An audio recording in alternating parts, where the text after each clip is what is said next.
Hello everyone, এই মুহূর্তে আমার হাতে আছে একটা ভিআর হেডসেট।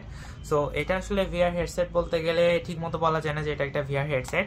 আসলে এটার মধ্যে ফোন ইউজ করতে হয়, ফোন দিয়ে তারপরে কোনো ধরনের ভিডিও যদি প্লে করতে হয়, ভিআর ভিডিও, সেক্ষেত্রে তোমরা প্লে করতে পারো। আমি এটা হচ্ছে দারাজ থেকে কিনেছিলাম প্রায় 600 টাকা খরচ করে। সো আমার কাছে মনে হয় এটা হচ্ছে সবচেয়ে ব্যাড ডিল আমার, মানে ফুল এন্টায়ার লাইফে আমি এখন পর্যন্ত দারাজ থেকে যতগুলো প্রোডাক্ট কিনেছি তার মধ্যে সবচেয়ে বাজে প্রোডাক্ট হচ্ছে এটা। কারো যদি এই ধরনের ভিআর হেডসেট কেনার থাকে সেক্ষেত্রে আমি বলবো যে একটু টাকা গুছিয়ে দেন হচ্ছে একটা ভালো মানের ভিআর হেডসেট কেন। এই ধরনের ফালতু ভিআর হেডসেট কিনা থেকে বিরত থাকার জন্য আমি অবশ্যই বলবো। এটা এতটাই বাজে যে এটা লিটারেলি এই জিনিসগুলো খুলে আসছে।